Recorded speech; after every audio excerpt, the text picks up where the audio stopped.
Hola, doctor. Hola, ¿qué tal? ¿Cómo está, doctor? Bien, bien, ¿usted qué tal? Le voy a dar para que pueda activar su escritorio, un método.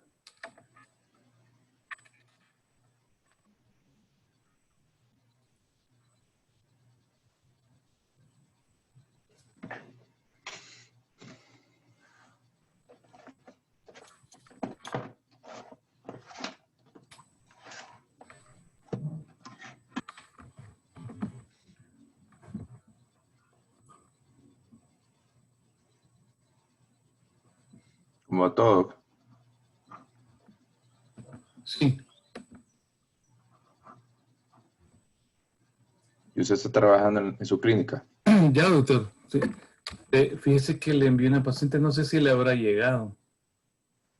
Sí, me comentó la vez pasada de la Una paciente con paciente. un edema angioneurótico. No, no ha llegado. Ah, vaya. Le tendría que dejar como hospedador. Sí, ahí puede Después, ponerme como co-host o sí, bueno, host. No hay problema. ¿Sabe qué? Lo voy a después regresar después me porque, lo regresa, sí, sí, para que me permita estar agregando los colegas. sí, porque Fíjese ahorita a que mí me va a tocar hacer eso. Permítame, solo voy a hacer esto. Fíjese que me pidieron los colegas que si podía hacer una pequeña explicación del examen. Entonces lo tengo ahí en mi escritorio, solo para dedicar un minuto quizás para la respuesta. Ah, ok.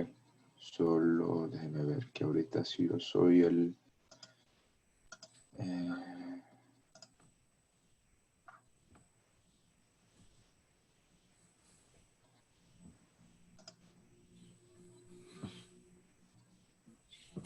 Ahorita lo voy a hacer host, doctor, y mejor hágame co-host, usted a mí.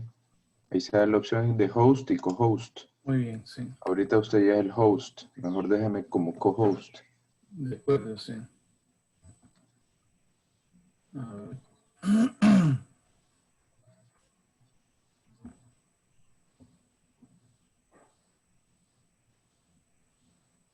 Mm, creo que se hace como, no sé cómo se hace esa opción. Señale en el área de participantes, señáleme a mí, le La tiene que señal, aparecer que, no sé si le sale la opción de fíjese que co-host. me sale hacer hospedador, permitir grabar, renombrar, poner en sala de espera, informar, el chat, tengo el chat aquí disponible. Mm, No, no le da chance con co-host, entonces no, tendría no, que no, no hacer en me, no me, no me, settings no me aparece esta. opción. Y en esta opción, como estamos, no le permite activar su escritorio. No, ahí a menos cuando yo empiece a querer, quiero ver, ahí sale que no puedo hasta que usted me dé el aval. Ándale, ajá. Y no veo aquí el informe donde poder darle. Al hacerlo, solo tengo yo en hacerlo como anfitrión. Entonces usted abre. Voy a hacer una cosa, doctor, lo acabo de hacer anfitrión, pero devuélvemelo otra vez porque solo voy a explicar el test en un segundito. Eh,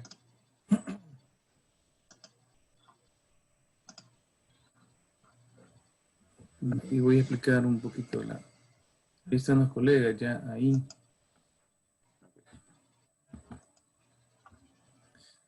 Hola, buenos días, colegas. Solamente quiero dedicar un instante nada más para explicar el test que me han pedido que lo conforme.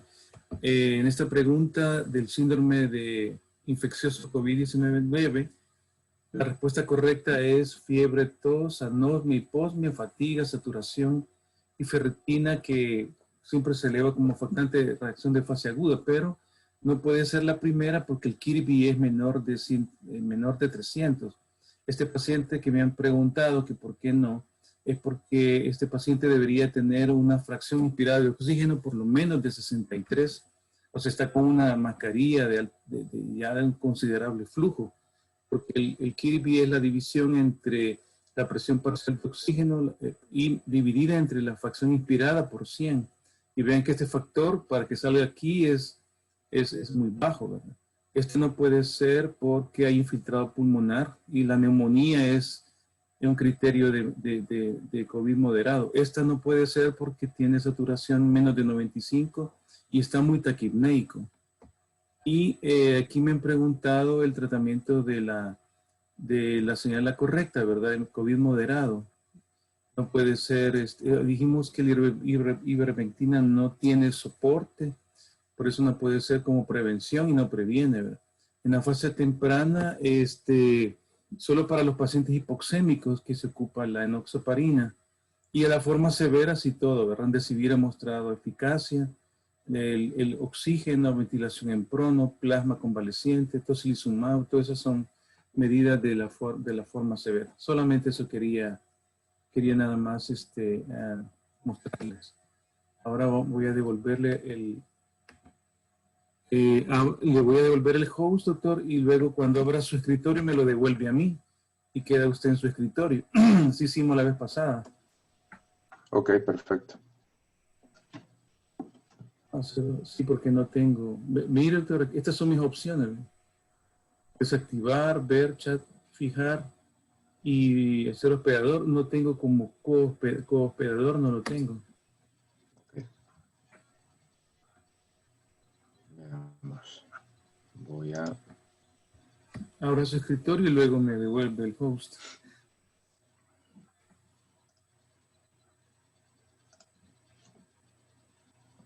Ya lo está viendo, ¿verdad? Sí, ya lo veo, sí.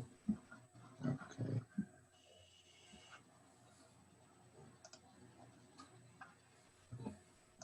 Permítame. Tiene que volver a la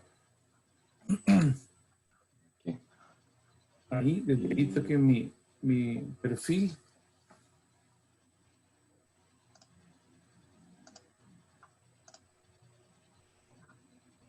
Ya. Ya usted es el host. Sí, ya me devolvió el host, sí, correcto.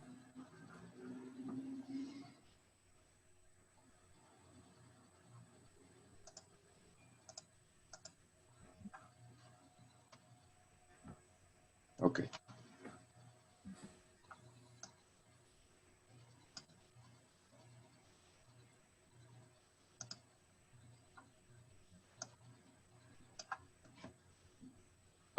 Usted me indica cuando comenzamos. Entonces, ya estamos listos, doctor.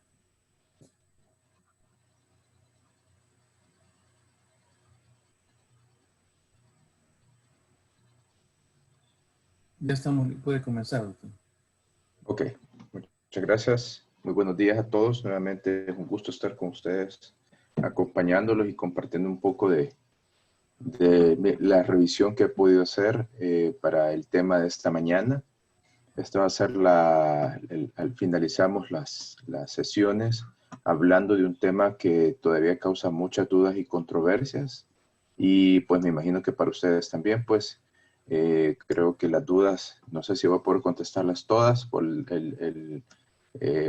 el punto en que estamos todavía con esta vacuna, pues, pero va a ser bonito, creo, poder discutirlo. Así que vamos a hablar un poco sobre las vacunas contra SARS-CoV-2. Voy a empezar hablando un poco cómo es que se empezaron a dar las vacunas, criterios que necesitamos para poder introducir una vacuna y pues posteriormente vamos a hablar sobre los diferentes tópicos asociados a esta vacuna contra SARS-CoV-2. Quiero comenzar mostrándoles primero cuál ha sido durante la línea del tiempo a qué enfermedades nos hemos enfrentado durante todo ese tiempo, básicamente desde que tenemos datos reales, ¿vea? Y esto básicamente comienza desde la plaga de Antonina, el otro le llaman la plaga de Galeno, en la cual pues se dio en el periodo de los romanos, y también la plaga de Justiniano, que básicamente se cree que fue la que causó la caída del Imperio Romano. Estas plagas, pues, se cree que fueron asociadas o a viruela o a sarampión por básicamente la cantidad de personas que fueron afectadas. Y pues a través del tiempo, todos estos grupos de enfermedades realmente nos han ido afectando, sobre todo por el desarrollo, por la colectividad, el desarrollo de comunidades, por el sistema agrario, por siempre la ambición del hombre de conocer nuevos mercados, nuevas regiones, el descubrimiento de nuevos continentes. Y entonces esto, bajo estas circunstancias, pues se han venido dando también ese número de cuadros de epidemias y pandemias durante el tiempo de la vida del ser humano. Posteriormente a estas, pues se presentó la peste bubónica, que afectó enormemente a Europa. La pandemia por viruela, que también fue una de las pandemias que más ha cobrado vida. Y pues después de las grandes, pues han venido otras pequeñas, epidemias de cólera, de fiebre amarilla, otras grandes como la flu española, la gripe española, por VIH. Pues últimamente las que nos han ido afectando son epidemias y pandemias como la actual de origen zoonótico. Como ustedes pueden observar, pues aquí está el MERS, SARS, ébola, y ahorita estamos sufriendo la pandemia por COVID-19, que actualmente hay más de casi 880,000 fallecidos alrededor del mundo. Por lo tanto, probablemente vamos a estar por encima de las anteriores. La más grande de todas que ha tomado vida, pues ha sido la peste bubónica. Básicamente borró la mitad de la población europea y le tomó casi que 200 años a Europa poder recuperarse después de esta peste. Pues posteriormente estuvo la de viruela, que afectó realmente diferentes continentes, como Asia. Siempre Asia se ve bien afectada con el inicio de todas estas pestes. África y posteriormente Europa. La gripe española, pues la plaga de Justiniano que habíamos mencionado, VIH, pues y todas las demás plagas que realmente han ido afectando y han tomado la vida de al menos 1 millar de personas. Y pues aquí estamos con el COVID-19. Yo creo que probablemente vamos a estar por este punto cuando se termine esta plaga, primero Dios. Y bueno, acompañado a la presencia de enfermedades, siempre el ser humano ha buscado combatirla, ver qué se puede hacer para disminuir el número de casos. Siempre hay alguien que tiene ese punto científico de investigar a los sujetos y determinar qué se puede hacer para poder controlarlo. Y esto viene desde hace más de un siglo, que en China, en India, en África, en Turquía, se realizaban inoculaciones del contenido de las lesiones de viruela de un enfermo en pacientes sanos para ver si eso lograba disminuir la enfermedad. Esto básicamente se mantuvo sobre muchos años, y donde tuvo su primer espaldarazo este tipo de intervenciones fue en 1661, cuando el emperador Kang, pues al ver que su antecesor había muerto por viruela y que mucha gente estaba falleciendo por viruela, decidió que se realizaran inoculaciones con el contenido de las lesiones de viruela de los enfermos con las personas sanas. Y de hecho él lo ocupó en la familia real para ver si esto podía contener la enfermedad, y se dieron cuenta que sí tenía efecto. Entonces, esto, como por decir así, le dio el espaldarazo a salud pública, porque él hizo una carta en la que les pedía a los, no sé, en esos momentos serían, me imagino, como los chamanes o los médicos brujos en ese momento, o los que llevaban la medicina china tradicional, que ocuparan este tipo de intervenciones para evitar enfermedades. Posteriormente, pues el primer hito realmente en vacunación fue las investigaciones, las observaciones de Edward Jenner, que pues empezó a darle seguimiento a todos estos pacientes con viruela, y observaba, después de ciertas intervenciones que notó en el campo en Europa, básicamente que se presentaban lesiones similares con la viruela vacuna, y determinó hacer pruebas con ese tipo del contenido de las lesiones y colocarlo en las personas. Y eso notó que protegía, pero al mismo tiempo se disminuía el número de casos asociados a enfermedad y muerte cuando se realizaban inoculaciones con el contenido de las lesiones de viruela humana. Entonces aquí empezó la parte de vacunación y por eso es que se llama vacuna. Vacuna viene del término latín vaca, porque comenzó Edward Jenner a tomarlo de estas lesiones de viruela vacuna. Posteriormente, pues todas estas intervenciones hicieron que creciera este término de vacunación y pues fue llevado por este señor Christopher, se me va el apellido, ahorita Walker creo que es, que era un médico también, esto ya fue en Estados Unidos, quien básicamente lo que hizo fue desarrollar este sistema de vacunación en Estados Unidos y se empezó a dar y se vio obligado a compartir realmente el producto que él tenía, que era en este tiempo se empezó a dar la vacunación de viruela de forma atenuada y se empezó a establecer de esa manera el sistema de vacunación contra viruela en Estados Unidos. Y pues el segundo gran hito en vacunación fueron las observaciones e intervenciones que hizo Luis Pasteur entre 1884 y 1885, cuando observaba también a los pacientes que fallecían por rabia. Entonces empezó básicamente a hacer estas intervenciones con vacunas atenuadas contra la rabia, primero en perros, funcionó, y posteriormente pues fue en humanos, la cual también fue funcional.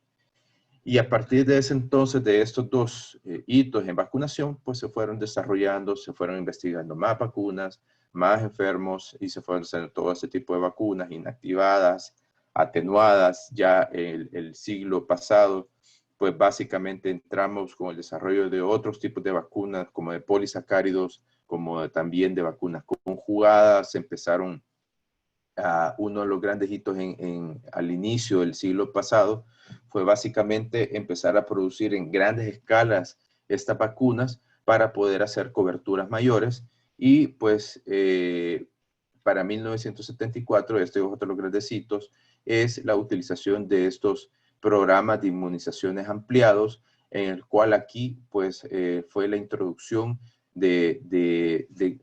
fue el pedido que se hizo realmente de colocar ciertas vacunas de forma obligatoria en los niños, que era para tuberculosis, la BCG, sarampión, difteria, tétanos y toferina. Y ahí comenzaron los esquemas de vacunación ampliados para todos los países. Y después, pues esto ha sido básicamente parte de la historia de lo que hoy conocemos como vacunas. Entonces, ¿cómo se entiende hoy vacuna? ¿Cuál es la definición? Esta es la definición de la Organización Mundial de la Salud. Esta se entiende como cualquier preparación destinada a generar inmunidad contra una enfermedad, estimulando la producción de anticuerpos. Y esto es importante, este punto. Vacunas, lo ideal es que genere anticuerpos para que ya vimos el porqué, ¿verdad? Para que la protección sea lo más prolongado posible. ¿Y cuál ha sido el impacto de vacunas? Pues al momento se sabe que es la mejor intervención costo efectiva en salud pública.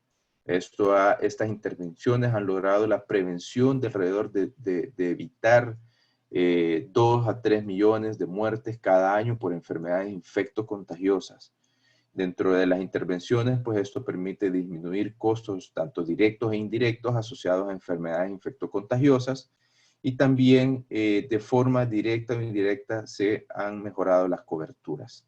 Obviamente esto va a depender de la capacidad que tiene el sistema de salud para poder generar estas coberturas vacunales. Y uno de los grandes logros de las vacunas es la erradicación de enfermedades con alta tasa de mortalidad. Y pues el gran ejemplo ha sido la erradicación de viruela. Y básicamente, como ustedes pueden observar en esta imagen, lo que se quiere hacer ver es el impacto que tiene la vacuna de forma tanto directa ya que cuando inmunizamos a los individuos de forma directa se protege frente a otras personas enfermas, pero de forma indirecta muchos individuos susceptibles también se ven protegidos.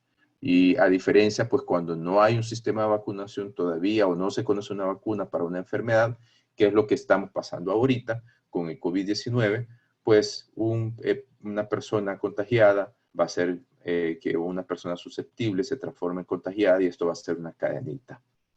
Y lo que buscamos pues con la vacuna básicamente es estimular nuestro sistema inmunológico. Y aquí, como podrán observar en la imagen, al colocar los antígenos, los cuales van a ser patrones moleculares asociados a patógenos, la misma intención de colocar una vacuna, eso crea daño en los tejidos y también hace una estimulación directa que es a través de la liberación de patrones moleculares asociados a daño. Entonces, estos patrones van a ser reconocidos por los diferentes receptores, TOL, NOD, etcétera, y que van a estar en la superficie de diferentes células, tanto de forma intracelular como extracelular, van a ser también reconocidos por las células dendríticas y estas, pues, en los órganos linfoides secundarios van a llegar a presentar al antígeno y dependiendo de la naturaleza del antígeno, pues se lo van a presentar a linfocitos CD8 vírgenes o linfocitos CD4 vírgenes. Entonces, estos, si son presentados a linfocitos CD8 vírgenes, van a dar una respuesta citotóxica con una posterior memoria de tipo celular. Y cuando se los presentan a los linfocitos CD4 vírgenes, pues esto lo que nos va a llevar es a estimular lo que conocemos como una respuesta humoral mediada por células, para que al final pues tengamos anticuerpos protectores y también generemos memorias, células B de memoria para poder pues seguir generando esa protección a través del tiempo. Y esto es básicamente lo que hacemos cuando utilizamos vacunas. ¿Cuáles son los elementos para una vacunación exitosa? Pues porque no solamente es tener una buena vacuna, es también cómo implementarla. Entonces necesitamos objetivos programáticos y el mejor objetivo programático es pues cumplir las metas de reducción de enfermedad en la población blanco a través de adecuadas coberturas de inmunizaciones y adecuada efectividad vacunal. Para esto también necesitamos factores para una estrategia efectiva. Necesitamos un sistema de salud sólido y bien estructurado, que tenga una infraestructura adecuada para la distribución y administración de vacunas, y también que se evalúe esa compatibilidad con el calendario vacunal existente y que se presente un deseo político por que esa vacuna también sea bien utilizada. Que exista un sistema de monitoreo y vigilancia de las coberturas vacunales y del impacto de la enfermedad y que haya un financiamiento sólido de los servicios de vacunación. Y también que se puedan contar con aspectos de implementación de la vacuna, una buena estrategia y planeación, que haya suficiente recurso humano para poder colocarla, que tengamos un marco de apoyo y eso pues son básicamente la ley de vacunas y todos los aspectos que se trabajan para poder crear la forma en cómo se va a implementar la vacuna y abogacía y comunicación, pues también porque tiene que haber un respaldo también legal y algo que haga que entiendan las personas del por qué tenemos que vacunarnos. Y bueno, a partir de ahí, pues esto es también un punto muy importante que ustedes necesito que conozcan, cómo se da el desarrollo tradicional de las vacunas. Y esto básicamente nos estamos saltando, pero por ciertas razones, todos estos tiempos. Después de que se ha presentado una enfermedad y hemos encontrado básicamente el antígeno con el cual podemos trabajar para generar probablemente una buena respuesta humoral, pues se entran en los estudios preclínicos. En los estudios preclínicos básicamente se hacen estudios celulares, se hacen estudios también en animales para buscar realmente qué tan efectiva es la vacuna, qué tan inmunogénica es esa intervención. A partir de ese proceso, pues se tienen que desarrollar bioprocesos para el desarrollo, para la manufactura de esta vacuna, la formulación, qué adyuvantes habría que colocarla y todo el análisis, nosotros le llamamos análisis de las omics, o sea, tomar en cuenta muchas, básicamente, áreas de estudio, tanto de DNA, de RNA, de proteonómicas, epigenómicas, etcétera, para ver qué tanto impacto puede tener antes de colocarlas a nivel del ser humano. Y miren, este tiempo toma más o menos de 3 a 8 vacunas dependiendo del tipo de vacuna. Ya cuando está todo esto listo, pues entonces se inician las fases en humanos. Y en la fase 1, básicamente, se reclutan una decena de individuos que son voluntarios, básicamente, para observar qué tan segura puede ser esta vacuna antes de colocarla en un mayor grupo de pacientes. Si la fase 1 es adecuada, pues entramos en la fase 2, la cual pues evalúa seguridad e inmunogenicidad para después posteriormente entrar con un mayor número de individuos, en la cual también se tiene que evaluar eficacia y también las aprobaciones de regulación de esta vacuna. Básicamente, para que se apruebe, pues tienen que haber estudios clínicos controlados en los cuales vamos a evaluar todos estos puntos. Y esto puede tomar de 2 a 10 años en desarrollar estas 3 fases, cuestión que no estamos viendo ahorita con la vacuna para SARS-CoV-2. Y por último, pues se toma todo ese tiempo, todas las agencias reguladoras empiezan a evaluar si esta vacuna realmente tiene que ser puesta en el mercado, si no nos va a causar el riesgo-beneficio que podamos tener, ¿verdad? Y en qué mercados realmente va a ser adecuado colocarlos. Y esta es la forma usualmente en que se da el desarrollo de las vacunas.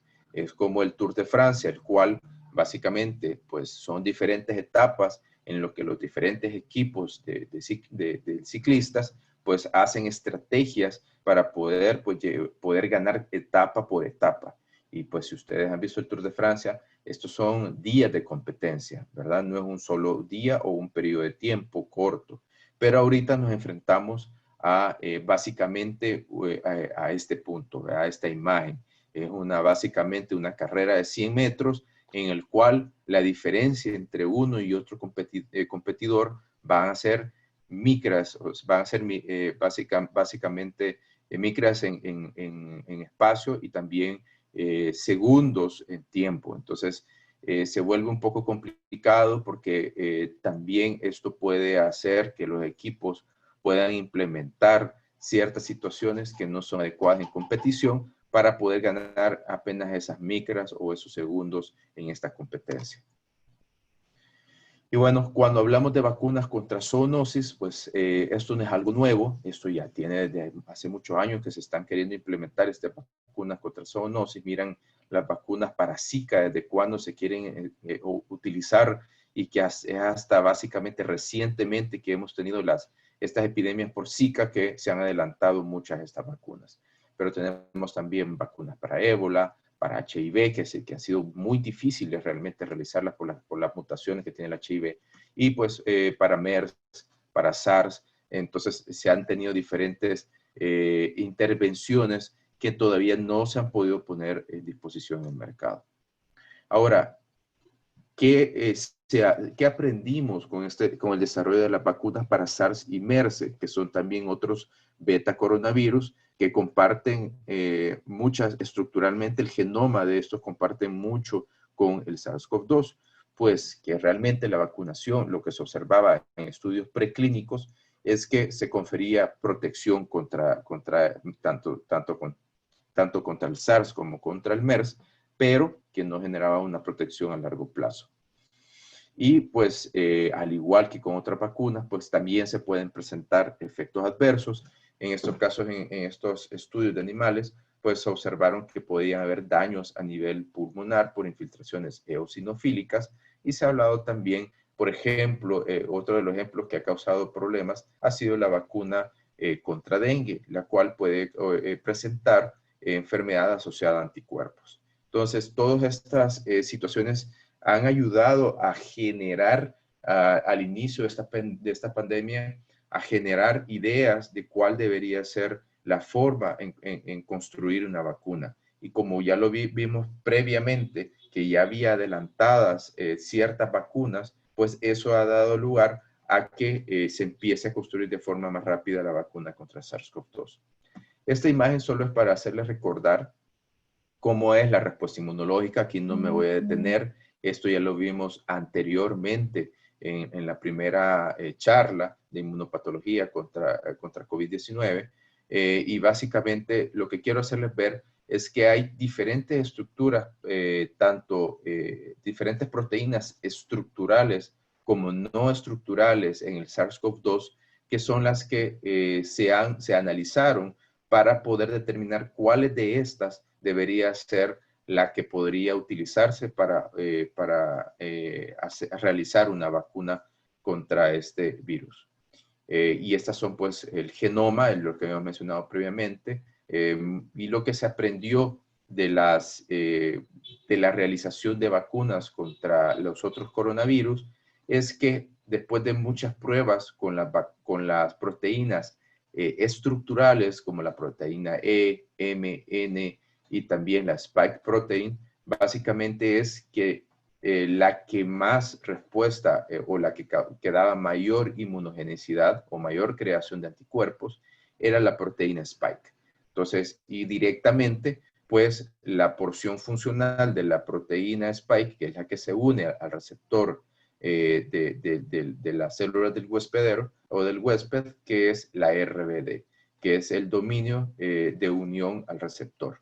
Entonces, básicamente a partir de ahí es el por qué básicamente se ha tomado la proteína S como el motivo o el antígeno más importante para generar vacunas. Y como podemos observar, esta es la que se expresa mayormente en básicamente todos los coronavirus.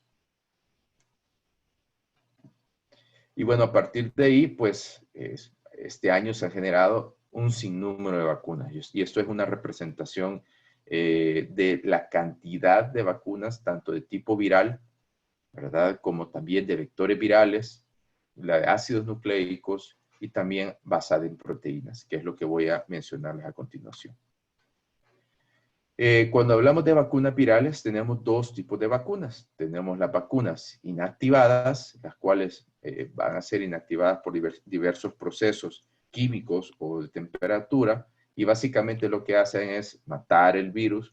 Estas no se van a poder replicar, ¿verdad?, en la persona, pero van a activar el sistema inmunológico. Y tenemos las vacunas atenuadas. Las vacunas atenuadas lo que se hace es que se utilizan estos virus y se pasan a través de diferentes, diferentes cultivos, se van cultivando frecuentemente hasta que generan un daño o unas mutaciones, lo que va a permitir básicamente que este virus, si se replica, pues no vaya a causar enfermedad. Entonces, la idea es de colocar cualquiera de las dos, pues, que son las vacunas que más conocemos, que sean reconocidas por las células dendríticas y que causen una respuesta inmunológica. Entonces, dentro de las vacunas de virus vivos, de virus inactivados, perdón, tenemos, por ejemplo, hepatitis A, polio, rabia e influenza. Y como sabrán, pues, como les había indicado, pues no hay una replicación viral. Y esto también, el problema, una de las desventajas al no haber mucha replicación viral, es que hay una baja inmunogenicidad. Va a haber una respuesta inmunológica, pero no tan alta. Por lo que se necesitan diferentes dosis para poder mejorar esa respuesta inmunológica. Y también se van a requerir mayores cantidades de estos virus en las vacunas para que se logre dar esa respuesta inmunológica. Una de las ventajas tal vez de estas vacunas de virus inactivados es que se pueden colocar en pacientes inmunocomprometidos. Ahorita para SARS-CoV-2 tenemos 14 vacunas en estudio, 3 en fase 3, o sea, ya están colocándose en miles de personas, una en fase 2 y una en fase 1-2. Con las vacunas de virus vivos atenuados, las cuales nada más es un debilitamiento viral, que por ejemplo tenemos la triple viral, la vacuna contra varicela, contra fiebre amarilla y rotavirus, estas sí son altamente inmunogénicas. ¿Por qué? Porque hay una replicación. Y por eso es que solo se necesitan una o dos dosis de esta vacuna para pues, poder generar una buena respuesta a anticuerpos. el riesgo va a ser para pacientes inmunocomprometidos. Y al momento, pues, para SARS-CoV-2 hay nada más 4 vacunas en estudio y apenas en fase preclínica. Tenemos las vacunas de vectores virales. Y básicamente lo que se hace es agarrar la estructura de un virus y colocar básicamente la fracción del RNA que nosotros queremos, el gen que nosotros queremos que se exprese en este otro virus, para que cuando sea reconocido por las células dendríticas, pues presente enfermedad. Y hay de 2 tipos. Están las replicantes, que son, al igual que las atenuadas, pues el mismo concepto, va a generar otras réplicas, valga la redundancia, y están las no replicantes, que va a tener una actuación como las de virus inactivados. Estos son los diferentes vectores que utilizamos, no que utilizamos porque que utilizan los diferentes laboratorios. Se ocupan adenovirus, se ocupan parvovirus, togavirus, paramixovirus, rhabdovirus y postvirus para poder trabajarlos como forma de vectores. La ventaja es que tienen una alta inmunogenicidad y que la mayoría de estas vacunas no requieren adyuvantes. La desventaja es que como son vacunas generadas por modificaciones genéticas, o sea, conocidas como las GMOs en Estados Unidos, pues se consideran que pueden tener un riesgo humano potencial. Todo lo que es producción por ingeniería genética siempre siempre se considera como de riesgo humano potencial. Entonces tienen que cumplir también muchos criterios para poder utilizarse. ¿Por qué? Porque se cree que utilizando este también tipo de ingeniería genética, pues puede haber riesgos también de que pueda haber una integración hacia el genoma humano. También como se tienen que cultivar en diferentes, valga la redundancia, cultivos virales o celulares, pues hay también un alto riesgo de contaminación y pues también tienen un alto costo por toda la ingeniería que se ocupa. Cuando hablamos de los no replicantes, de las vacunas vectoriales no replicantes, la que más ha ocupado básicamente y la que ha tenido realmente más impacto ha sido la de adenovirus. Y se ha ocupado en adenovirus humano o adenovirus, ¿cómo se llama? Adenovirus de chimpancés. Al momento, y esto es para que lo sepan, no hay vacunas aprobadas para uso humano. La primera que se está ocupando es para SARS-CoV-2. Y ya hay 24 vacunas en estudio, una en fase 3, una en fase 2, una en fase 1-2, una en fase 1 y 20 en fase preclínica. Ya después vamos a observar cuáles son esas. Para las vacunas vectoriales replicantes, pues el virus que se ha ocupado y que ha funcionado muy bien en los estudios ha sido el virus de sarampión atenuado. Esa capacidad que tiene el sarampión de replicarse es lo que se ha utilizado, tanto para vacunas como de ébola y dengue. Estas vacunas, para que no pierdan esa capacidad, esa estabilidad, pues se han liofilizado y se ha observado pues que al igual que las atenuadas, pues no tienen reversión hacia patogenicidad. Este tipo de vacunas se ha hablado que probablemente no tengan esa capacidad de integración al genoma humano, todavía hay muchas que están en estudio, tienen una alta inmunogenicidad por su capacidad de replicar y el problema es como se ocupan vectores que son altamente contagiosos, se necesitan establecimientos de nivel 2 y eso hace un poco complicado cuando se quiera hacer una construcción de muchas vacunas en laboratorios que se presten para por ejemplo, que han hablado que en México, Argentina y en otros países también se podrían ocupar de base para poder crear o manufacturar mayor número de vacunas, pues tienen que tener ese tipo de nivel de establecimiento para poder crear ese tipo de vacunas. Para SARS-CoV-2, debido a esto, pues hay 18 vacunas en estudio y todas están apenas en fase preclínica. Tenemos las vacunas basadas en ácidos nucleicos, que son vacunas de tipo DNA y RNA. Básicamente, las vacunas de DNA lo que se ocupa son plásmidos. Aquí ya no se ocupan vectores, sino que se ocupa el DNA y se inserta parte del RNA que queremos que se exprese y se coloca se ocupa esta vacuna con otros tipos de procesos para permitir que llegue hacia el núcleo. Este tipo de vacunas, lo importante es que llegue al núcleo para que se exprese el RNA mensajero y dé lugar a las proteínas que van a ser detectadas. Y tenemos las vacunas de RNA, las cuales obviamente van a necesitar una protección, usualmente es por una capa lipídica o puede ser una bicapa lipídica para que pueda unirse a la membrana de las células, entrar al citosol y pues producir las proteínas que sean detectadas para causar una respuesta inmunológica. ¿Por qué necesita también este tipo de protección? Porque normalmente, pues cuando se ocupan, se hacen cultivos de RNA, siempre tenemos enzimáticamente RNasas que van a desintegrar normalmente el RNA. Entonces, al tener esta capa protectora, protegemos también a este RNA para que no se desintegre. Y pues, ¿cómo se hacen estas vacunas DNA? Básicamente es ingeniería también genética. Básicamente obtenemos el RNA que queremos, el DNA que queremos, que se replique posteriormente en RNA y posteriormente en proteínas, y se crea un plásmido vacío. ¿Qué quiere decir esto? Básicamente solo son copias de pares de bases que se van a acoplar a esta copia de DNA del patógeno. Fíjense, es una copia del DNA del patógeno y se integra y después básicamente se coloca. Entonces, la ventaja es que se pueden ocupar diferentes copias de diferentes genes virales que queremos que se expresen para que se coloquen este plásmido y para colocarlo en vacunación. La ventaja es pues, que vamos a tener una estimulación, una alta estimulación tanto de linfocitos T y B, va a ser una vacuna bastante estable, no vamos a tener agentes infecciosos de por medio y la manufactura de hecho es a larga escala.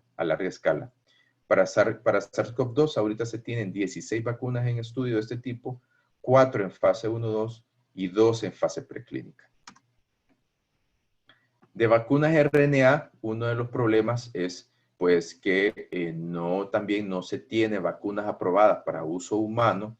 Entonces, ya como podrán observar, hay muchas que básicamente estamos en fase experimental. La ventaja pues es que esas no tienen que entrar al núcleo celular, que eso es a veces uno de los miedos que se tienen por integración hacia el DNA de las células humanas. Entonces, esta básicamente a nivel de citosol, pues empiezan a expresar su función, ya que empiezan a permitir que se haga la traslación hacia la producción de proteínas que queremos que sean detectadas. La ventaja también es que, como podemos observar en el RNA, si se acuerdan de cuando hablamos sobre el RNA o el genoma de estos virus, hay áreas o genes que van a expresar proteínas no estructurales. Esos genes se pueden optimizar para que generen mayor producción de RNA mensajero y entonces vamos a tener una alta inmunogenicidad. La desventaja es que, como es RNA, ya sabemos que la respuesta contra los RNA son los interferones, pueden causar una alta respuesta de interferones. Y lo que se cree que también puede haber riesgo es que puedan potenciar aquellas enfermedades autoinmunes que pueden estar escondidas o aquellos pacientes que no están controlados, pues potenciar su enfermedad. Son muy inestables ya que son de tipo RNA y por eso es lo que les mencionaba, que se necesitan estas capas lipídicas o bicapas lipídicas para que puedan estabilizarse. Para SARS-CoV-2 tenemos 27 vacunas en estudio, una en fase 3, una en fase 2 y 3, 2 en fase 1-2, 2 en fase 1 y 21 en fase preclínica.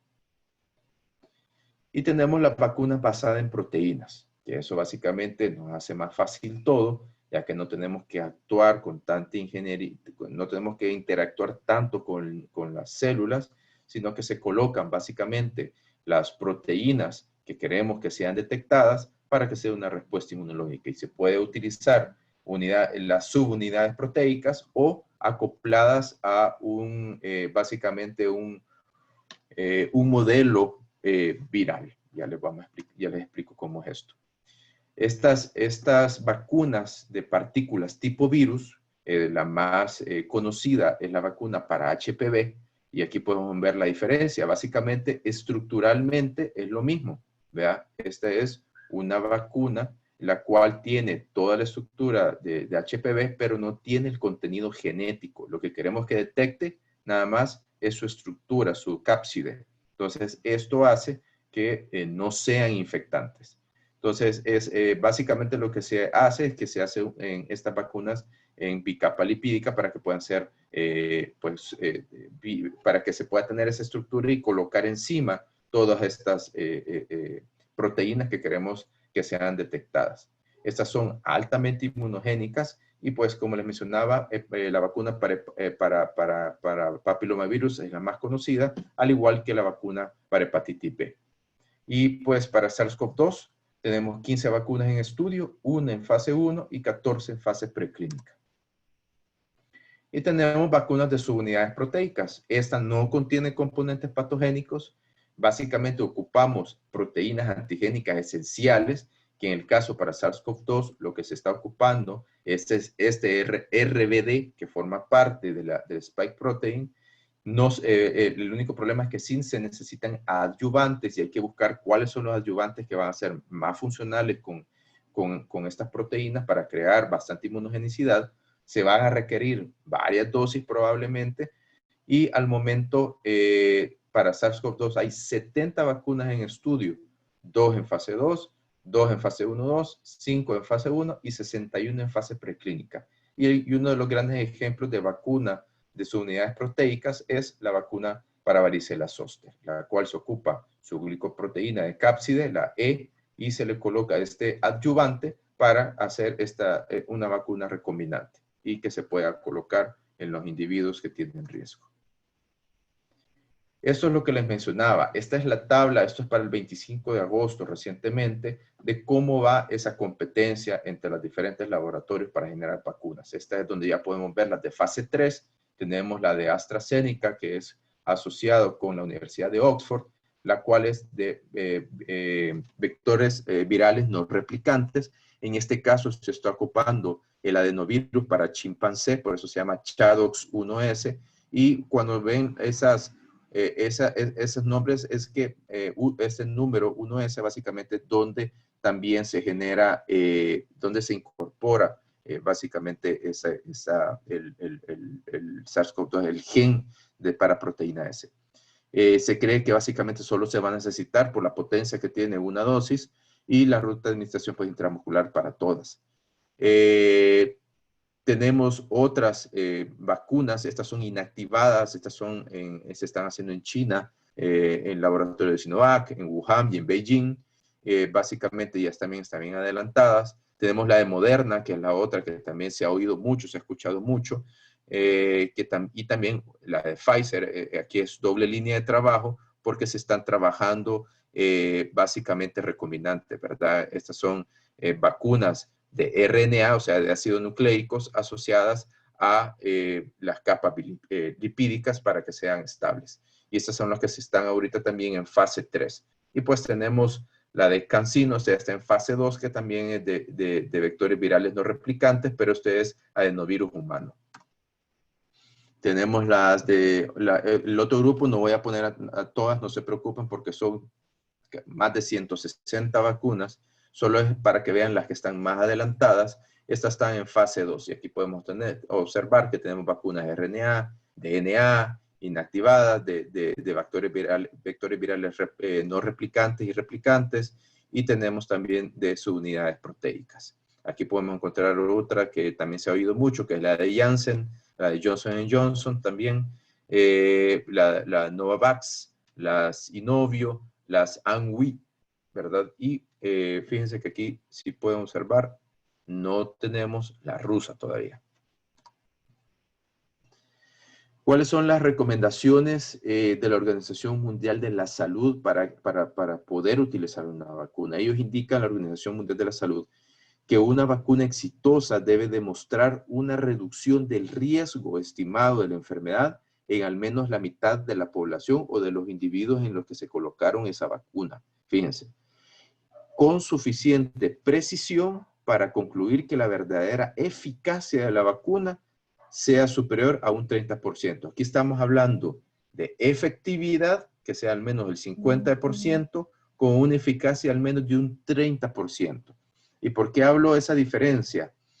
Porque una vacuna puede ser 100%, puede ser 100% efectiva, que es un dato que podemos obtener, pero va a depender de muchas situaciones. Va a depender, la efectividad de una vacuna depende de la capacidad programática de un sistema de salud en colocarla. O sea, ¿qué quiere decir eso? Podemos tener una vacuna bastante eficaz, pero si no tenemos una capacidad de colocarla, una capacidad de hacer toda esta programación, su efectividad va a ser bien baja. Por eso es que tiene que ser al menos un 50% de efectividad que se tiene que cumplir.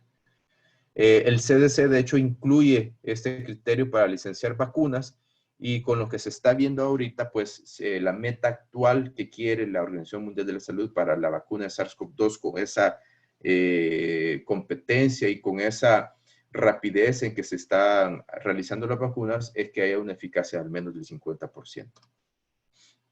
Entonces, con esto que yo les mencionaba, ¿cuáles son los retos y riesgos para la vacuna contra SARS-CoV-2? Uno, que se desarrollen de una o varias vacunas de forma rápida, segura, eficaz, efectiva y confiable. Que haya una alta producción para alcanzar altas coberturas. De nada me sirve tener una vacuna bien eficaz cuando en el país solo voy a tener la capacidad de vacunar el 30% de la población. Entonces mi efectividad cae. Y que haya una disponibilidad equitativa entre las diversas regiones, que esto es un problema porque ya lo vimos con los medicamentos para SARS-CoV-2, cuando Trump dijo Remdesivir, nosotros lo compramos todo porque el mercado va a ser solo para Estados Unidos. Entonces se perdió el mercado para muchos países y eso puede pasar y hay que tener mucho cuidado. Entonces la Organización Mundial de la Salud, por eso es que ahorita hizo se me va el nombre ahorita, la creación de un grupo entre diversos países para que se pueda poner después a disposición la vacuna de forma equitativa. ¿Cuáles son los riesgos que tenemos ahorita con esta vacuna? Y esto es lo más importante, la presión política, económica y social para desarrollar una vacuna expedita. Ustedes ya oyeron que Trump quiere ya la vacuna. ¿Y por qué la quiere? Porque esto le va a generar votos. Pero esto va a causar muchos problemas si si la FDA y el CDC doblan el codo, nos van a meter en problemas a bastantes laboratorios desarrolladores de vacunas. La presión económica, todos los grandes, obviamente se quiere que se active la economía a nivel mundial y esta es una alta presión porque muchos de los actores económicos, el gran poder económico necesita esa vacuna para que se reactive. Y pues a nivel social la presión es que la gente quiere ya las vacunas para pues hacer su reactivación social, ¿verdad? Entonces, este es también uno de los grandes problemas. ¿Y cuál es el problema?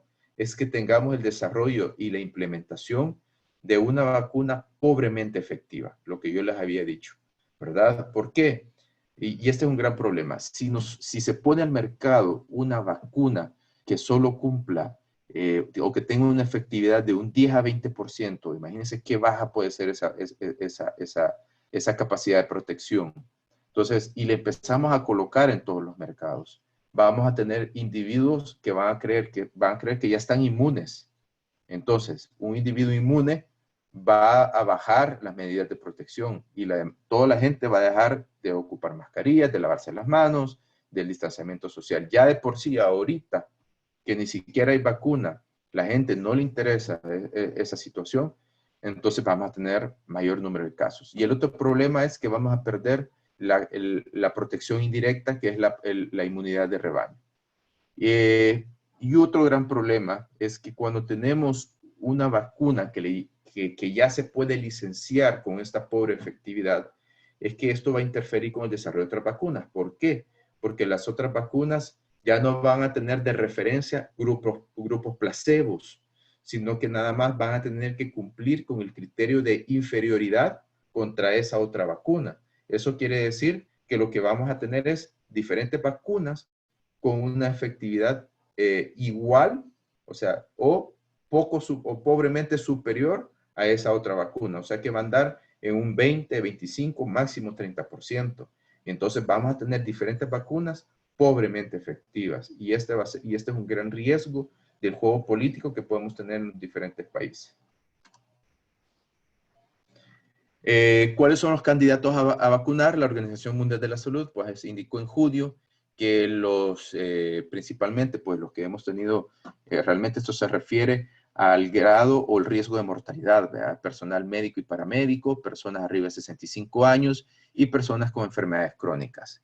¿Cuál es el problema? Tenemos grandes grupos no cubiertos que son altamente susceptibles, pero esto es también porque no hay estudios en estos grupos de riesgo, que son embarazadas, niños y adolescentes. Y yo añado un grupo importante y hay que ver realmente, hay que ser, y eso es bien difícil, pues ser práctico en vacunas, porque siempre buscamos cubrir a los susceptibles. Pero si tenemos una enfermedad que nos ha impactado también a nivel económico y queremos que se reactive la economía, necesitamos que las personas en etapa productiva, eso lo veo yo de forma personal, sean también cubiertas. ¿Sí? ¿Por qué? Porque de este grupo, ¿quiénes son los que estamos trabajando o quiénes estamos realizando todavía actividades? Solo el personal médico paramédico. Las personas arriba de 60 años están resguardadas, las personas con enfermedades crónicas están resguardadas. Entonces, bajamos la capacidad de reactivación de un país. Entonces, creo yo que este es un grupo también que deberían las diferentes entidades en ponerle ojo para también vacunar y poder reactivar las economías. Esta mañana no les dejo mensajes realmente, porque todavía hay mucha tela que cortar cuando hablamos en vacunas.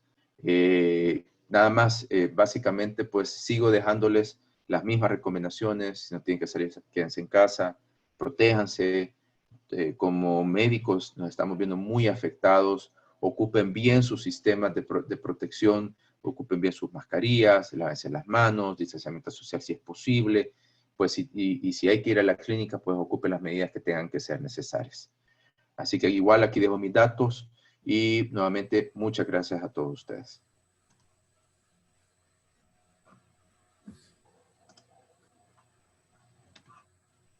Muy amable, doctor, gracias. Ahora hemos tenido algunas dificultades, no sé qué se debe, pero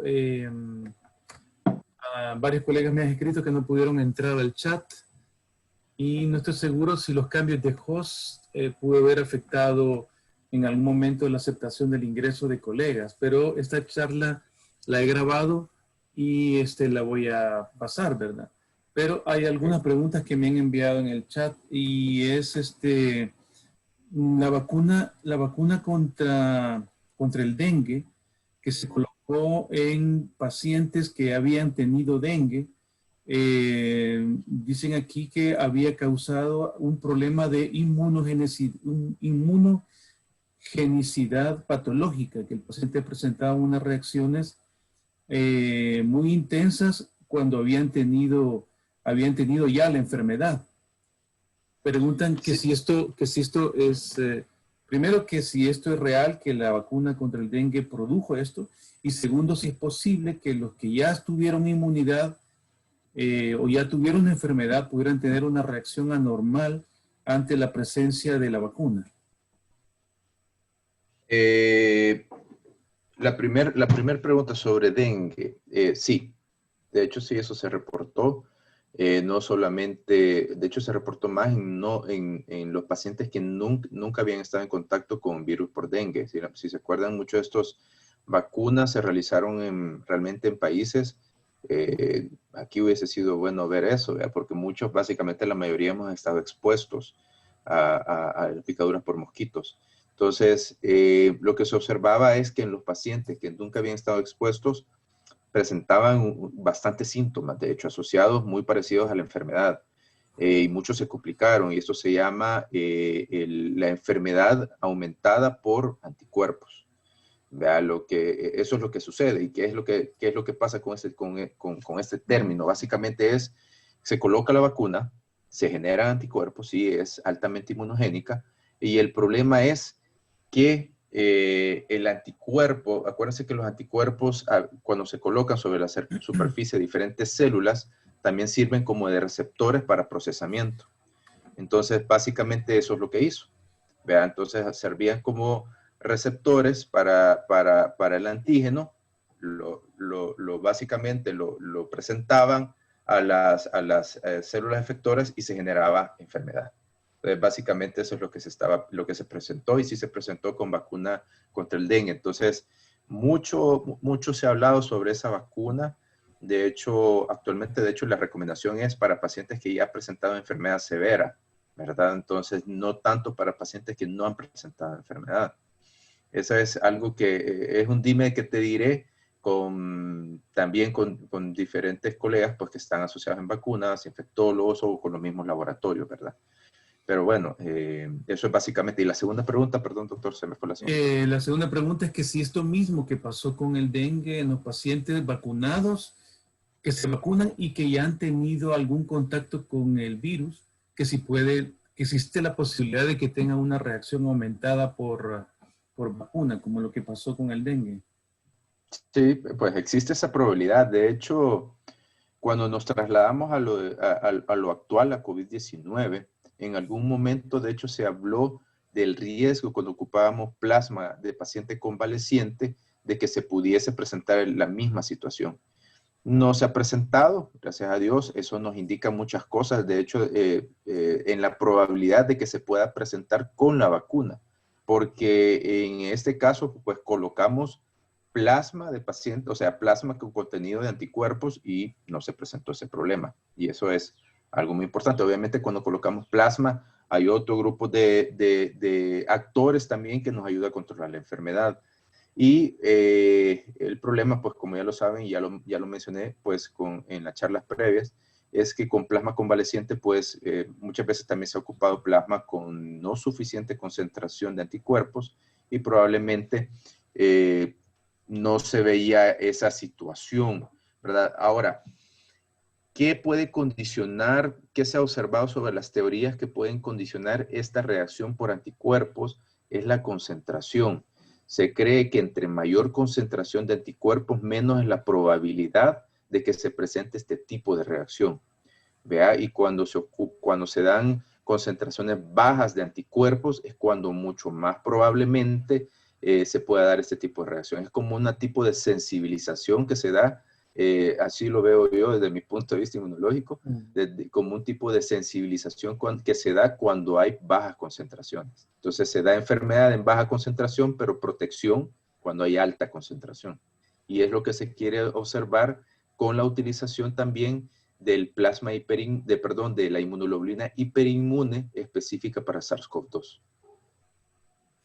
Pero ese anticuerpo, esa cantidad elevada de anticuerpos es lo que ocasiona el que, digamos, un paciente que ya tuvo una enfermedad florida y tiene una gran cantidad de respuesta inmune debido a eso. Ese paciente ya no necesita vacunarse. Esa es una de las grandes dudas. Esa es una de las Ajá. grandes dudas, sobre todo cuando no hemos logrado medir la producción de anticuerpos de un paciente. Entonces, es que hay muchas dudas que nos van a quedar ahorita. Es que los pacientes graves o críticos que salieron de la enfermedad van a tener necesidad de vacunarse. Sabemos que con la epidemia de SARS, la protección, la memoria inmunológica humoral, que fue la que se midió, andaba entre 3 meses a 2 años. Entonces, ¿es que estos pacientes van a tener necesidad de ser vacunados? No sabemos. Uno, porque todos los estudios que se han hecho ahorita han sido en pacientes que no han estado en contacto con SARS-CoV-2. O sea, todos los reclutados, todos los voluntarios no han tenido enfermedad, o sea, han sido sanos. Entonces, no sabemos cuál va a ser la respuesta si se lo colocamos a alguien que ya tuvo enfermedad. Esa es una de las grandes dudas. Realmente esa es una de las grandes dudas. Y son de los estudios que deberían también realizarse para ver si lo que nos va a ayudar esta vacuna es hacer, por ejemplo, yo tuve una enfermedad leve o fui de los asintomáticos. Es que esta vacuna me va a hacer un booster para protegerme más, para tener mayor anticuerpos y protegerme, o me puede causar problemas, ¿verdad? Entonces, es lo que no sabemos todavía. Elena Guerrero pregunta directamente, así. Doctor, dice, de todas las vacunas que están disponibles, ¿cuál cree usted que es la más adecuada para nuestra población? Así, directa. Va a ser complicado dar un candidato, así se lo digo. Como yo les mencionaba, candidatos para nuestra población depende de muchas cosas. Los estudios fase 3 son importantísimos. Por eso es que cuando se tiró esto de la vacuna rusa, no es un candidato. En nuestra población, tal como es nuestro sistema de salud, tenemos que tener vacunas que nos den seguridad y también que sepamos que van a ser eficaces. Entonces tienen que ser de vacunas que hayan pasado estas fases tipo 3 en estudios clínicos controlados, definitivamente. Entonces ya vimos cuáles son las que tenemos en el mercado. Probablemente va a ser una de virus de vectores virales no replicantes. Esa es una de las grandes probabilidades de las que pueden entrar. Va a depender costos. Acuérdense que ingeniería genética genera costos. Y esa es otra de las situaciones. En salud pública, costos tienen mucho que ver. Entonces, de hecho, se les puedo mencionar que ya se ha pedido a través del Fondo Rotatorio de Vacunas, que nuestro sistema de salud trabaja bajo este Fondo Rotatorio de Vacunas para tener vacunas baratas y buenas, bonitas y baratas, pues ya se está trabajando en eso. Y lo otro es tener la capacidad, o sea, la voluntad política de tener ese dinero de compra, porque les digo, no creo que vaya a ser de las más baratas.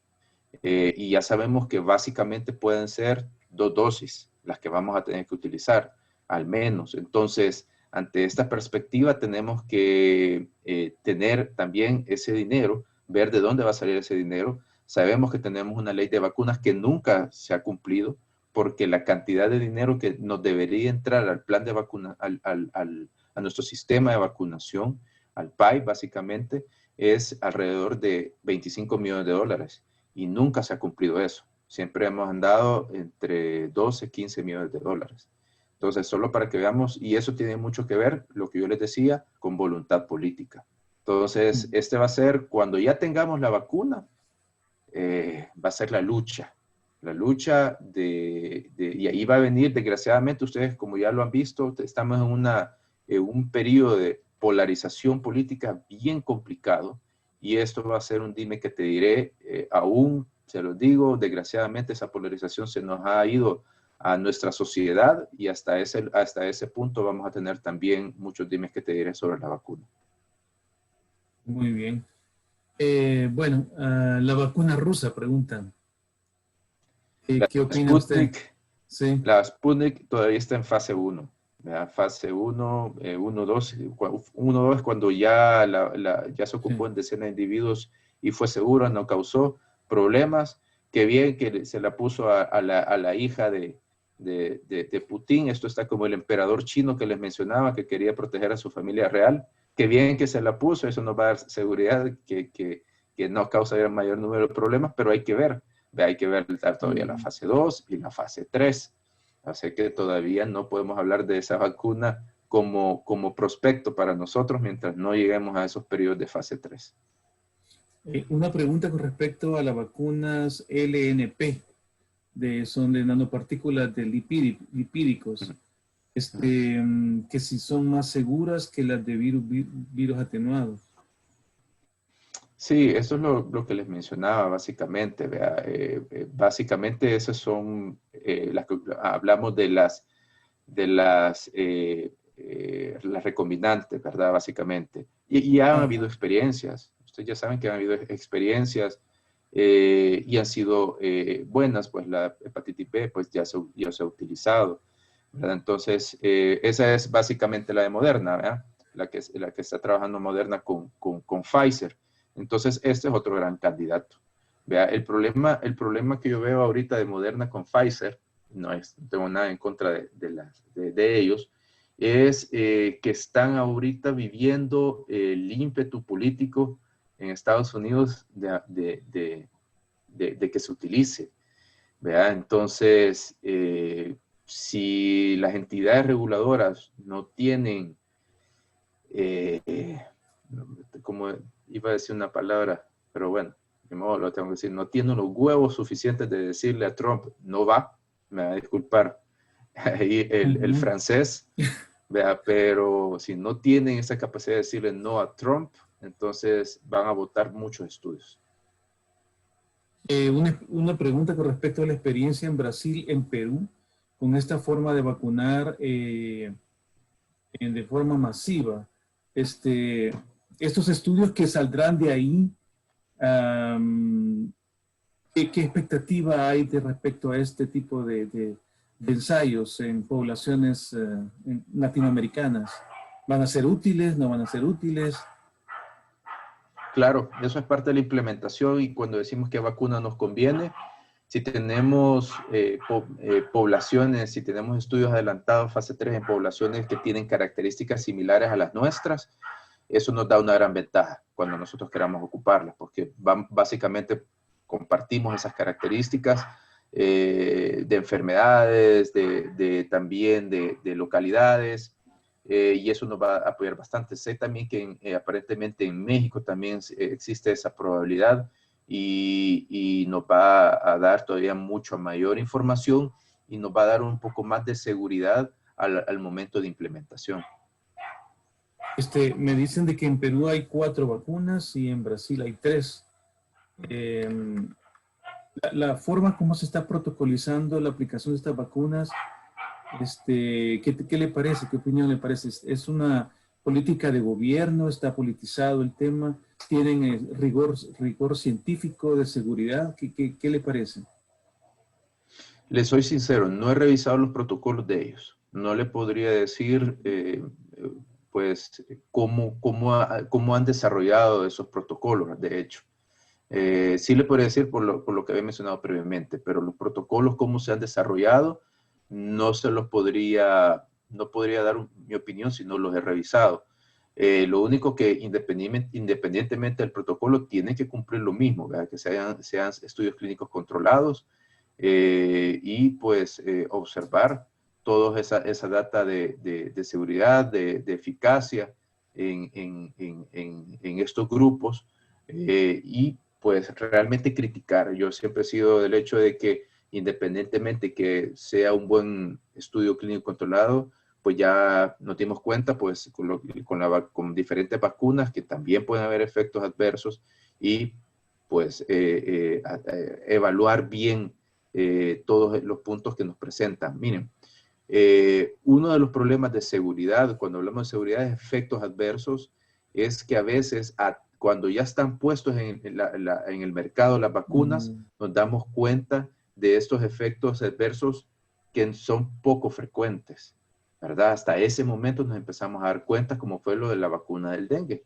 La vacuna del dengue, pues, es una buena vacuna, fue bien desarrollada, de hecho, pero ya licenciada empezamos a ver todos estos problemas de enfermedad asociada a anticuerpos. Entonces ya en ese punto, y pues y bien me acuerdo porque era en ese momento que se empezaba a tratar de implementar en lo privado, o sea, se implementó en lo privado la vacuna de dengue aquí y salieron esos datos, ¿ve? Ahí todos saltaron, bueno, ¿y qué pasó aquí? Miren lo que está pasando, ojo.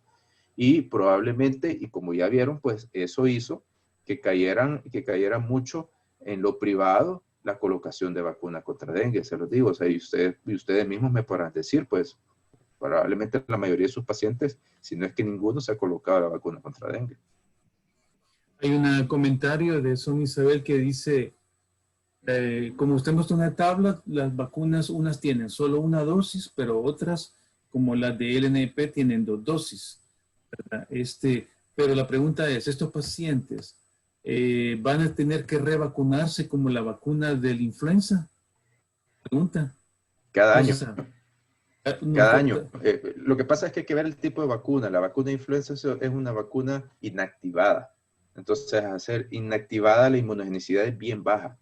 Y por eso y ese es por un lado. Por otro lado, es que tenemos varias cepas. Entonces, y eso es lo que nos hace estar en la varianza de cepas más que todo, ¿verdad? Pero va a depender, como les digo, de la capacidad o la capacidad de anticuerpos que pueda tener, la producción de anticuerpos que pueda tener la vacuna. Ya vimos cuáles son las altamente inmunogénicas y las que no tienen tanta producción de anticuerpos, pero todas tienen sus pros y sus contras, entre costos, entre efectos secundarios. Ya vieron que las vacunas, tanto de virus no replicantes como también las de RNA, las ácidos nucleicos, no hay, estos son los primeros estudios en humanos. Entonces tenemos que ver todas las perspectivas, o sea, esa carrera de 100 metros tenemos que verla con bastante seguimiento porque hay muchas cosas que todavía no sabemos. Rosa López dice, doctor, ¿cómo es que las vacunas han tardado 10 años y esta vacuna ha tardado menos tiempo? ¿Esto es voluntad política? ¿Esto es ciencia, aumento en el conocimiento científico? ¿O debemos de esperar para vacunarnos? Esto es ciencia aplicada de las experiencias de las vacunas que se estaban desarrollando para los otros coronavirus. Como le mencioné, ya se tenía la idea de que la proteína o el antígeno, el cual iba a ser más importante para poder causar buena inmunogenicidad, iba a ser la spike protein, la proteína S. Entonces, ante esa situación y que el genoma, por ejemplo, entre SARS y SARS-CoV-2, el genoma básicamente es similar, es diferente, es poco diferente.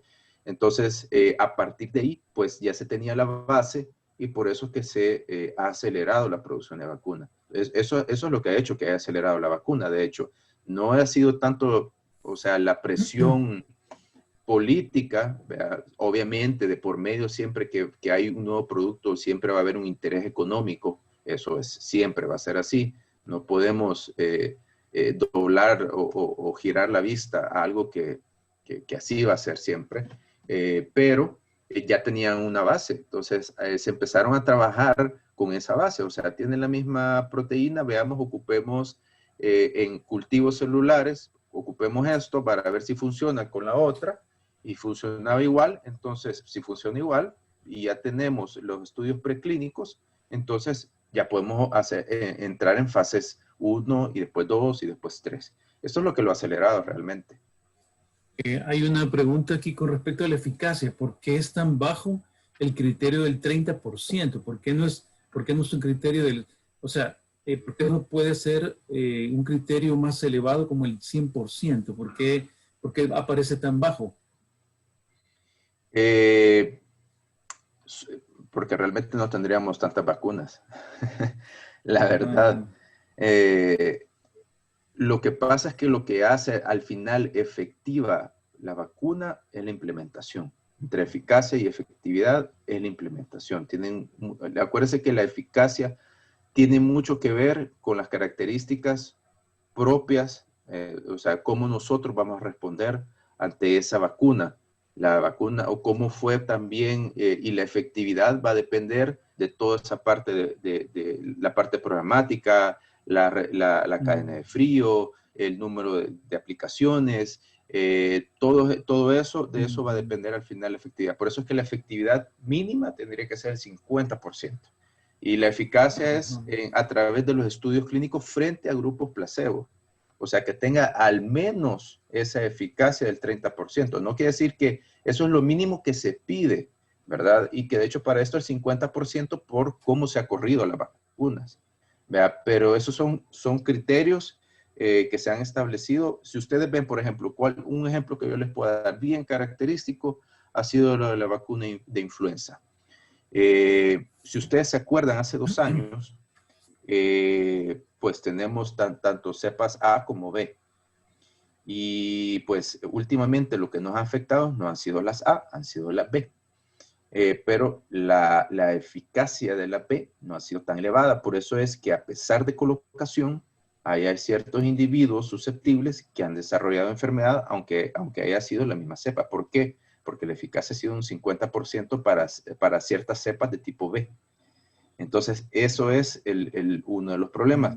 ¿Cómo mejorar esa efectividad? Es haciendo implementación alta, coberturas altas. Y aquí este es un gran papel del mensaje que nosotros como médicos tenemos que dar cuando queremos que la población esté protegida, porque también, desgraciadamente, uno de los problemas que tenemos en coberturas de vacunación es que los mismos médicos le echamos zancadillas a los programas de vacunación. Ese es un gran problema. Entonces, si no tenemos coberturas arriba de un 85%, al menos, entonces la efectividad se nos cae. Eso quiere decir 85% de la población objetivo vacunada para tener una buena efectividad arriba del 50%. ¿Y qué significa tener una vacunación arriba del 50%, una efectividad arriba del 50%? Es también tener ese efecto indirecto de protección del rebaño. Eso es, ¿verdad? ¿Por qué? Porque obviamente lo que les digo, muchas situaciones pueden pasar, tanto propias nuestras, de nuestro sistema inmunológico de respuesta a una vacuna, tanto propias de la vacuna, tantas propias en el proceso de vacunación, que hace que difícilmente pueda llegarse a un 100%, ¿verdad? Y esa programación, esos objetivos programáticos, han logrado que podamos erradicar vacunas, algunas completas como la viruela, otras parciales como la polio, en ciertas áreas, ya por ejemplo, en África se acaba de hablar que se ha logrado erradicar la polio salvaje, algo que se veía un poco difícil en África, pero eso se debe a la implementación programática, o sea, a la implementación de todas estas medidas para que sea efectiva esa vacuna. Es bien difícil, cuando se habla de términos de vacunación, es un dime de que te diré también cuando se hacen esas discusiones de vacunas. Pero nosotros como médicos somos muchas veces la piedra en el zapato para implementar vacunas. Y aquí, todos los que están aquí no me van a dejar mentir. ¿Cuántos de ustedes este año se han puesto la vacuna contra influenza? Ajá, ya había alguien Hay que dijo que problemas, no. sí. Exactamente. Entonces, si nosotros mismos no creemos en esa vacuna, nosotros somos parte de ese problema programático, parte del por qué cae la efectividad, parte del por qué cae la eficacia en un sistema de vacunación. Y no solo eso, estoy casi seguro que muchos de los que están aquí no tienen todo su esquema de vacunación al día. Estoy hablando tétanos, estoy hablando que se hayan puesto ya un refuerzo por ejemplo, para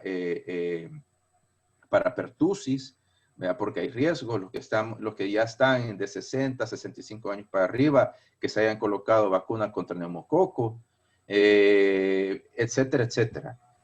Colegas que puedan estar aquí jóvenes, que no tengan vacuna para papilomavirus, ¿verdad? Entonces, o sea, nosotros mismos nos damos el ejemplo, muchas veces somos el peor de los ejemplos. Se ha hablado mucho, por ejemplo, de utilizar la vacuna triple viral para hacer ese efecto de entrenamiento de nuestro sistema inmune innato en este periodo de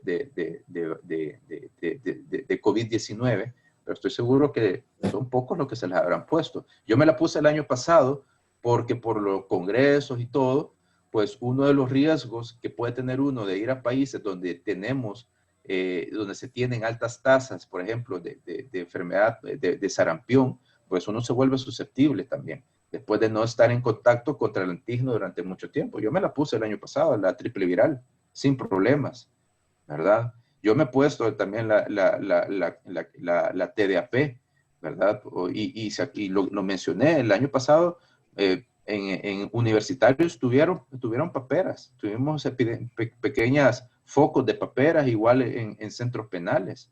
Entonces, tenemos que servir de ejemplo. No podemos estar ahorita discutiendo de vacunas cuando nosotros no somos el ejemplo de vacunas. Entonces, tenemos que cambiar nuestra percepción. Y a esto sumemos los que sí no están de acuerdo en vacunas, los anti-vax, que cada vez van creciendo, ¿verdad? La última pregunta es con respecto al tipo de paciente. pacientes inmunosuprimidos, pacientes que están en quimioterapia, ¿preferiría una LNP o preferiría virus atenuado? Si esa gran disponibilidad que podría haber de vacunas podría ayudar a elegir el candidato para ciertas vacunas. Tendría que ser inmunocomprometidos, tienen que ser vacunas que no tengan una alta inmunogenicidad. Ahí pueden ser inactivadas, pueden ser de vectores virales no replicantes, ¿verdad? Y sobre todo si son vectores primates no humanos, porque el problema cuando se ocupan vectores virales humanos es que si ya estuvimos en contacto con este vector viral previamente, entonces podemos desarrollar también una respuesta normal contra ese vector viral, como contra una vacuna atenuada, ¿verdad? Entonces vamos a hacer una doble respuesta, podemos hacer una doble respuesta. Diferente es con un no replicante, por ejemplo, de un virus con el que no hemos estado en contacto. Entonces, básicamente, vamos a generar mayor respuesta contra las proteínas que se están en ese momento expresando, que es lo que queremos contra la proteína S.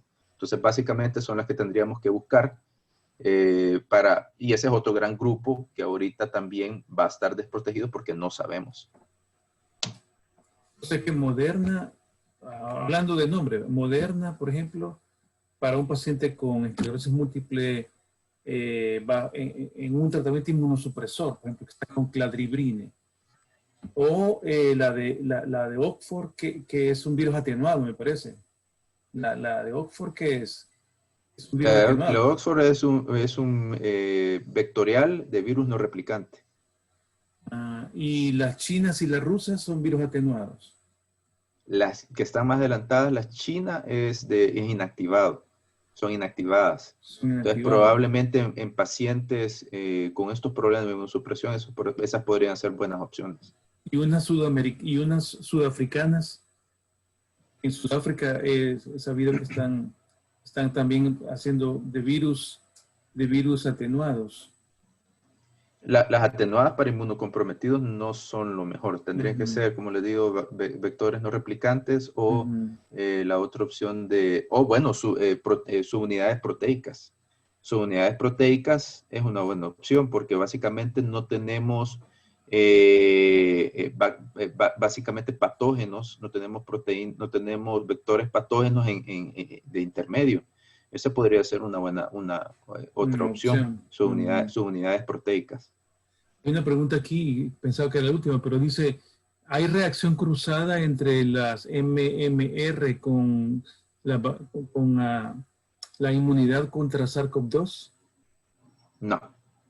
El por qué salió la MMR y en algún momento la BCG es porque al ser las vacunas virales, y no solo, podría también hasta servir la de varicela, todas estas vacunas lo que hacen, y básicamente sobre todo las atenuadas, MMR, varicela, lo que hacen es estimular el sistema inmune innato, hacen estimular la producción de interferones. Entonces, aparte de todo el proceso también de producción de memoria inmunológica, ¿verdad? Entonces, al activar el sistema inmune innato, también nos va a ayudar a tener un poco más activo esa producción de interferones y poder, esa es la hipótesis, y poder tener esa cobertura. No es que haya una reacción cruzada o una protección cruzada, mejor hablemos, reacción cruzada, no, protección cruzada. Protección cruzada podría haber con otros, con la respuesta humoral de otros coronavirus. Y eso es lo que se ha hablado, que han habido pacientes que han donado plasma para estudios y que se les han encontrado anticuerpos que han sido básicamente neutralizantes contra, en estudios preclínicos contra el SARS-CoV-2, pero son anticuerpos de otras infecciones por coronavirus. Entonces ahí sí es una protección cruzada, es lo que se puede observar. Hay diferentes tipos de coronavirus que nos crean básicamente cuadros virales. Son como 4 o 5 tipos de coronavirus que lo que nos da básicamente son cuadros virales. Entonces, es más o menos por ahí va el punto. Mayores de 60 años y niños, ¿sería posible usar algún tipo de vacunas Ya lo que había una diapositiva. Ahí están los grupos de riesgo, embarazadas, niños mayores de 60 años. Se Todas, puede, ujú, se todas puede las usar vacunas también que vacunas. se están desarrollando es arriba de 18 años. Ahorita de 18 años hasta 60, hasta, si no me equivoco, 78 años han sido el reclutamiento. Entonces, en tercera edad sí va a haber experiencia. Lo que no hay experiencia va a ser embarazadas, niños y adolescentes porque no hay reclutamiento. Obviamente esto es por cuestiones éticas, ¿vea? Sí. Hasta que haya respuesta con las de adultos, entonces probablemente se vayan a hacer o interpretaciones, que eso ha pasado mucho con otras vacunas, interpretaciones para niños, o pues la probabilidad de que haya voluntariado de área pediátrica, pero por cuestiones éticas a veces se limitan esos estudios. Y ahí estarían también los grupos de pacientes con inmunosuprimidos, ¿verdad? Sí. Me dicen de que los pacientes con HIV que están en tratamiento tienen menos riesgo de infección por coronavirus. No es un grupo etario, no es un grupo de riesgo de enfermedad grave, los grupos con HIV. Eh, HIV.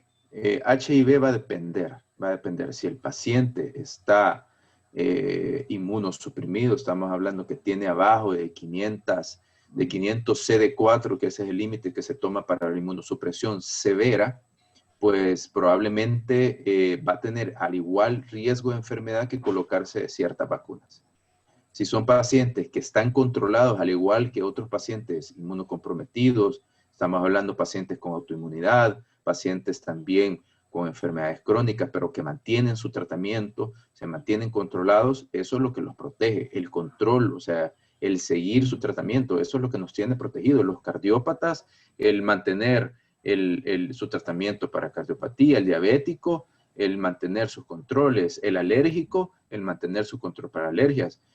Todo eso se ha hablado, que es probablemente más el hecho de que el paciente crónico, al ver la gran cantidad de muertos en este momento, se ha resguardado mejor, ha controlado mejor su enfermedad, y eso es lo que se ha observado. Yo lo que tuve este año es una cantidad de gente que se llegó a poner al día con sus vacunas, gente de riesgo, y gente que se ha resguardado, y gente que entonces sí se puso, no, mire, necesito que vea, adelantaron todos sus controles para ver con qué tratamientos íbamos a quedar en estos días. Y yo se los digo, de mis pacientes, los que llevo control, básicamente yo los que he observado que se me han infectado son pacientes que no han seguido sus tratamientos como deben de ser. Mi primer susto fue un paciente asmático, ¿verdad? Que llegó ahí en crisis, fue un COVID-19, llegó en crisis, ¿verdad? Básicamente yo lo recibí pensando que era una crisis de asma, y lo que pasaba es que tenía meses de no cumplir su tratamiento de control. ¿Vea? De ahí, todos los demás pacientes asmáticos que yo tengo, hasta el momento, no me han reportado nada, y probablemente es por dos cuestiones. Uno, los niños se resguardan mejor. Dos, se cumplen sus tratamientos mejor y están en control. Y son niños. Bueno, vamos a terminar aquí. Gracias, doctor, de verdad por su intervención, ¿verdad? El doctor nos ha dado 3 charlas ya y queremos también invitarlo para una segundo round el próximo año con diversos, digamos, creo que un tema que había parecido reiterado es vacunación en adultos, ¿verdad? Aunque algunos colegas también ven niños acá. Aunque este curso estamos orientados a medicina interna, pero queremos agradecer al doctor, ¿verdad? Y le damos nuestra gratitud, ¿verdad? Para el doctor, y pues vamos a terminar aquí. Gracias, doctor, muy amable. No sé si tiene algunas palabras finales. No, a todos ustedes, muchas gracias pues también por tomarse el tiempo y de compartir también, pues en algún momento podremos compartir experiencias, desgraciadamente ahorita así debe ser, pero la ventaja de hacer las intervenciones así es que pues es mucho más fácil, ¿verdad? Que las presenciales, es lo que yo he observado, y creo que eso nos va a dar chance que podamos participar o intervenir posteriormente. Y pues, y si en algún momento se presenta, pues también podemos apoyarlos con patología alérgica, patología tanto respiratoria, cutánea, nasales, gastrointestinales, todo lo que nos toca ver a nosotros, inmunodeficiencias. Todo eso, pues, con todo gusto, estamos a la orden. Yo ahí dejé mis datos por si también ustedes desean que trabajemos con ciertos pacientes.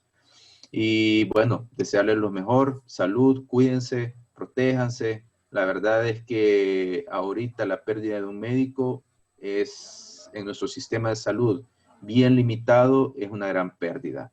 Y obviamente cualquier vida humana tiene ese valor, pero cuando lo vemos desde el punto de vista, como le mencionaba, nuestro sistema de salud, la vida de médico ahorita es invaluable también. Sí, sí, sí, una pérdida tremenda. Bueno, doctor, muy amable. Gracias a todos, colegas. Lamento que no hayamos podido agregar a todos los colegas porque hubieron problemas de... quizás cuando nos hemos cambiado los hosts, algo pasó que ya no pude agregar yo a algunos colegas y ahora que ya estamos en la pantalla dividida, ya pude agregar al final de la conferencia, pero voy a enviar esta conferencia a los colegas. Bueno, doctor, muy amable. Gracias a todos. Nos veremos el próximo sábado. Comenzamos con el curso de cardiología. Voy a convocar. Va a ser el doctor Villarroel con tratamiento de hipertensión versión 2020. Bueno, hasta luego, doctor. Nos vemos. Hasta luego a todos, colegas. Gracias. Buen fin de semana. Gracias.